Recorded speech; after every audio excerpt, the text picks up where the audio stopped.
Assalamualaikum warahmatullahi wabarakatuh. Shalom, Om Swastiastu, Namo Buddhaya, dan salam kebajikan. Sebelumnya perkenalkan, nama saya Nur Fainah dari D3A tingkat 2. Pada kesempatan kali ini, saya akan mempresentasikan mengenai topik trematoda, di mana dalam topik trematoda ini akan kita bahas mengenai Fasciola hepatica, Fasciolopsis buski, Paragonimus westermani, Schistoma japonicum, Schistoma mansoni, dan yang terakhir, Schistoma hematobium. Nah, pada keenam topik tersebut, kita akan membahas mengenai hospes dan penyakitnya, morfologi, siklus hidup, aspek klinik, dan diagnosisnya. Namun sebelum itu, kita harus tahu terlebih dahulu apa sih trematoda itu. Nah, kelas trematoda atau cacing daun adalah cacing yang termasuk filum Platyhelminthes dan hidup sebagai parasit. Pada umumnya, cacing ini bersifat hermafrodit kecuali Schistoma sp. Spesies yang merupakan parasit pada manusia termasuk subkelas Digenea yang hidup sebagai endoparasit.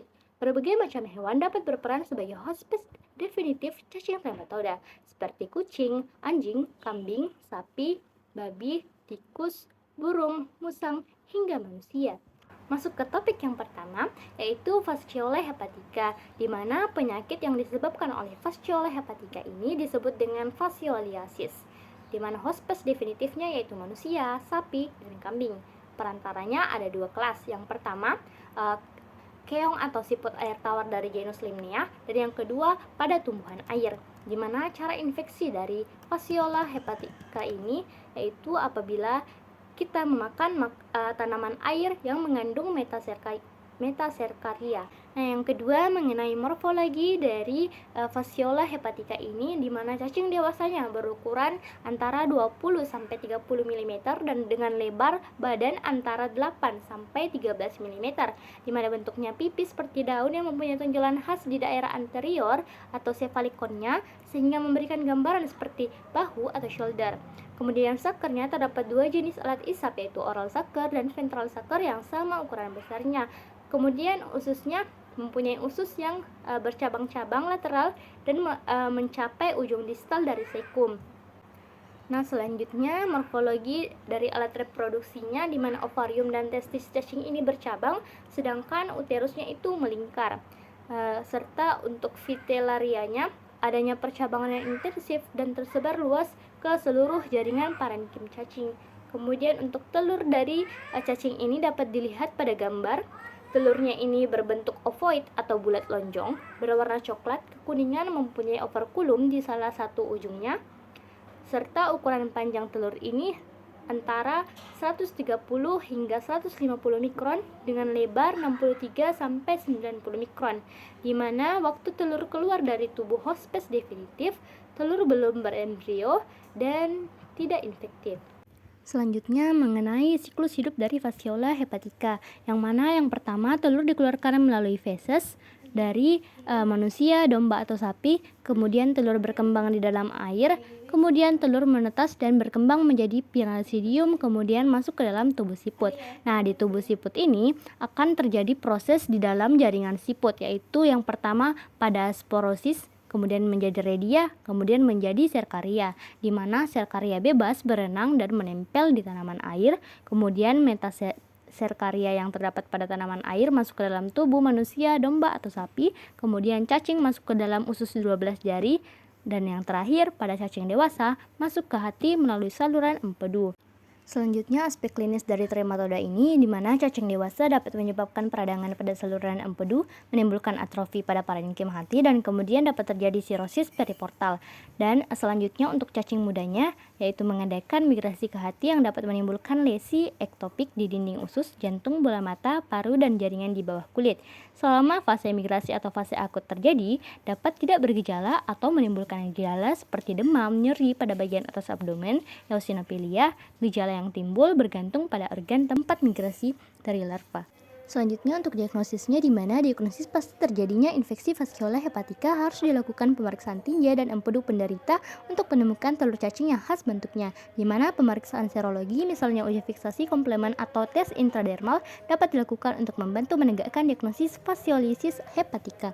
Selanjutnya masuk ke topik kedua yang mengenai Fasciola busci, di mana cacing trematoda yang terbesar ukurannya sehingga sering disebut sebagai cacing trematoda usus raksasa atau giant intestinal fluke, di mana penyakit yang disebabkan oleh Fasciola busci dinamakan fasciolopsiasis, di mana hospes definitifnya yaitu manusia, anjing dan babi, di mana perantaranya yaitu keong air, segmentina atau Giraulus, Hipeutis, dan tumbuhan air seperti water chestnut atau water lily dan lain-lain.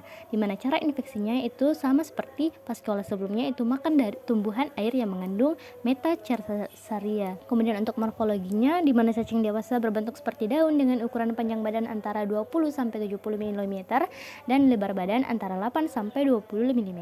Di mana acebatulumnya ukuran organ ini lebih besar daripada ukuran oral sucker. Kepalanya, bagian kepala tidak mempunyai kerucut kepala atau cepalik kon.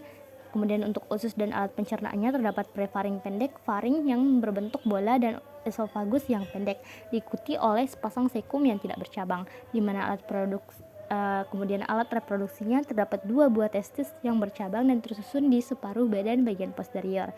Kemudian untuk ovariumnya tidak bercabang, terletak di pertengahan tubuh. Selanjutnya untuk veterinarianya, organ ini terletak di sebelah lateral sekum, tersebar mulai dari ujung anterior setinggi ventral sucker sampai ke ujung posterior tubuh cacing. Kemudian uterusnya berbentuk uterus yang melingkar menuju ke arah batas anterior ventral sucker dan berakhir pada atrium genital. Untuk telurnya mempunyai ukuran panjang sekitar 130 hingga 140 mikron dengan lebar 80 hingga 95 mikron, berdinding tipis, tembus sinar, dan mempunyai operculum kecil pada salah satu ujungnya, di mana telurnya ini berbentuk lonjong berwarna kekuningan. Seekor cacing betina dapat memproduksi hingga 28.000 butir telur setiap harinya. Selanjutnya siklus hidup dari cacing ini, yang pertama telur imatur yang dihasilkan oleh cacing dewasa keluar bersama tinja, kemudian pada tubuh siput parasit berkembang menjadi beberapa stadium yaitu sporokista, redia, dan serkaria.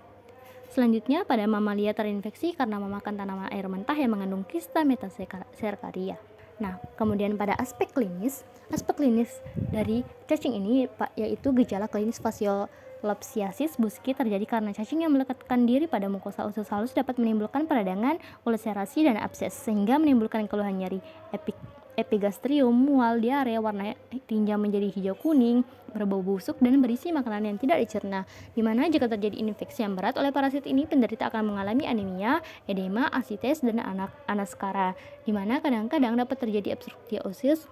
Pemeriksaan darah tepi menunjukkan gambaran eosinofil sampai 35%. Kemudian untuk diagnosis dari penyakit ini, untuk menegakkan diagnosis pasti harus dilakukan pemeriksaan tinja untuk menemukan telur cacing. Selain itu mungkin dapat dijumpai cacing dewasa pada muntahan atau di dalam tinja penderita. Topik yang ketiga, Paragonimus westermani, di mana Paragonimus westermani dikenal juga dengan nama Oriental lung fluke, di mana penyakitnya ini disebut dengan Fasciolopsiasis. Penyakit definitifnya ini manusia, kucing, anjing, harimau, serigala, dan lain-lain, di mana perantaranya berupa keong air tawar, tiara atau Semiculospira, ketam atau potamon, dan udang air tawar. Di mana cara menginfeksinya itu makan ketam atau udang mengandung Metacercaria dimasak kurang matang. Selanjutnya morfologi dari cacing ini, di mana cacing dewasanya berbentuk lonjong atau ovoidal, berwarna coklat kemerahan dengan panjang sekitar 16 sampai 8 mm dengan ketebalan 5 mm. Pada waktu hidup, cacing paru berbentuk seperti sendok, sedangkan jika telah mati bentuknya menjadi bulat lonjong mirip biji kopi. Kemudian kutikula, cacing ini memiliki kutikula berspina yang merupakan ciri khas morfologinya. Kemudian sucker, cacing paru mempunyai 2 jenis alat isap, yaitu oral sucker dan ventral sucker yang sama besarnya.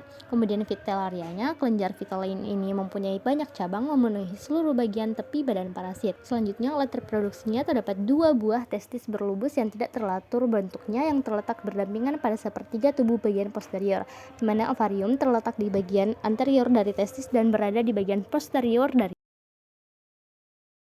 dari ventral sucker. Ovarium juga mempunyai lobus-lobus. Kemudian untuk telurnya, Paragonimus berwarna kuning kecoklatan, berbentuk lonjong dengan ukuran sekitar 95 x 55 mikron, di mana telur cacing ini mempunyai operculum datar yang menebal di tepinya.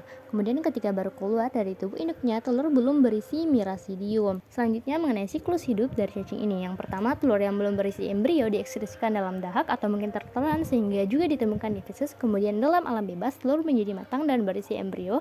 Kemudian menetas di air, miricidia mencari hospes perantara yaitu siput atau menembus jaringan lunak tubuhnya. Kemudian dalam tubuh siput ini akan melalui beberapa tahap yaitu sporiosis, radii, dan akhirnya menjadi serkaria yang keluar dari tubuh siput. Selanjutnya serkaria ini mencari spesies perantara, yaitu krustasea seperti kepiting atau udang kerang. Nah, disinilah akan terjadi serkaria mengalami ensistasi dan menjadi metaserkaria. Selanjutnya metaserkaria tertelan keluar dari kista yang pecah di usus atau duodenum menembus dinding usus. Nah, kemudian mengenai aspek klinis dan diagnosisnya. Manifestasi klinis utama berupa batuk, kadang-kadang disertai hepatitis, gejalanya mirip pulmonari tuberkulosis sehingga terjadi misdiagnosis dengan tuberkulosis paru. Kemudian diagnosis pasti paragominalisis, harus ditemukan telur cacing dalam dahak atau tinja penderita. Mungkin telur cacing juga dapat ditemukan pada hasil aspirasi pleura. Selanjutnya mengenai Schistosoma sp. Schistosoma adalah trematoda yang sistem reproduksinya tidak hermafrodit, di mana 3 spesies Schistosoma yang menimbulkan masalah kesehatan yaitu Schistosoma japonicum, Schistosoma mansoni, dan Schistosoma haematobium. Yang pertama, Schistosoma japonicum. Penyebarannya di timur jauh seperti Cina, Filipina, dan Indonesia di Sulawesi Tengah, tepatnya di Danau Lindu dan Lembah Napu.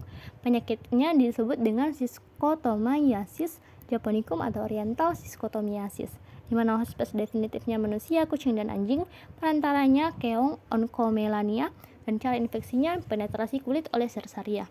Morfologinya, cacing dewasa ditemukan dalam vena porta dan vena mesenterica superior dengan sistem ekskresi berupa six api atau flame cell beserta dengan saluran-salurannya, di mana cacing jantannya tubuhnya lebih besar daripada betina, bentuknya seperti daun terlipat, bagian caudal dari ventral sucker membentuk celah atau kanalis gynecoporus, testisnya bentuk bulat, jumlahnya 6-8 buah, kutikula halus, tidak ada tonjol-tonjolan, dan betinanya tubuhnya langsing, panjangnya 1,9 cm, ovalirum di tengah tubuh, uterus berisi telur. Kemudian selanjutnya telurnya itu Schistosoma japonicum, telurnya berbentuk oval berukuran 67 mikron dikali 50 mikron, mempunyai spina telur berupa lateral knob. Selanjutnya mengenai Schistosoma mansoni, di mana biasa disebut juga Schistosoma americanus karena banyak ditemukan di Afrika dan Amerika Selatan, di mana penyakitnya dinamakan Schistosomiasis mansoni atau Schistosomiasis usus.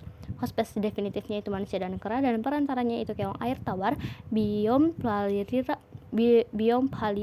Palaria spp, di mana cara infeksinya penetrasi kulit oleh Sersaria.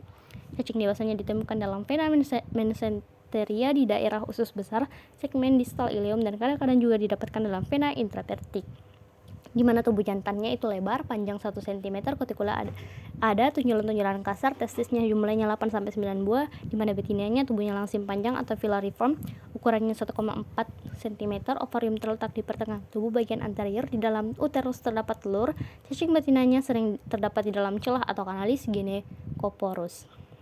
Selanjutnya untuk telurnya berbentuk oval berukuran 114 hingga 175 mikron dikali 45 sampai 60 mikron, di mana mempunyai spina telur lateral dan berwarna coklat kekuningan. Kemudian untuk Schistosoma haematobium, biasa disebut juga vesical blood flow karena habitat pada pembuluh darah, vena di vesica urinaria, dan plecus venosus di daerah pelvis, di mana penyebarannya di Afrika dan Timur Tengah, di mana penyakitnya dinamakan dengan Schistosomiasis hematobium, hospesnya definitif yaitu manusia, dan cara infeksinya melalui penetrasi kulit oleh Sersaria. Kemudian pada cacing jantannya, cacing jantan berukuran 10 hingga 15 dikali 0,1 mm, kutikula diliputi bintil-bintil halus dengan jumlah testis 4-5 buah, cacing betinanya itu berukuran 20 mm, ovarium berada di pertengahan tubuh bagian posterior. Kemudian telurnya berukuran 112 hingga 179 mikron dikali 40 hingga 70 mikron, mempunyai spina terminalis. Kemudian untuk siklus hidup dari Schistosoma sp, di mana telur Schistosoma keluar dari tubuh hospes definitif bersama tinja atau urin, kemudian di dalam tubuh sifut Miracidium berkembang menjadi sporo, kista, dan tumbuh menjadi serkaria yang infektif.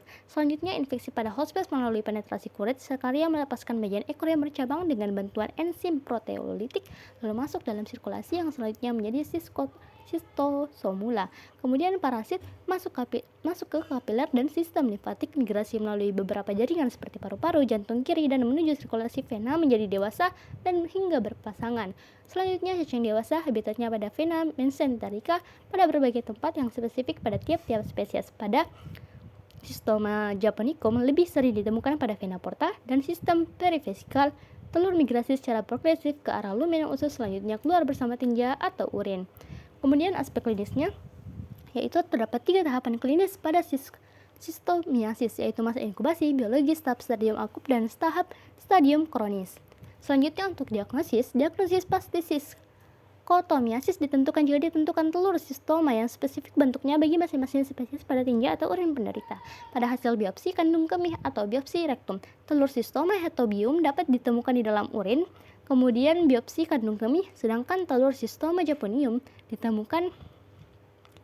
Telur sistoma mansoni dapat ditemukan di dalam tinja atau pada hasil biopsi rektum.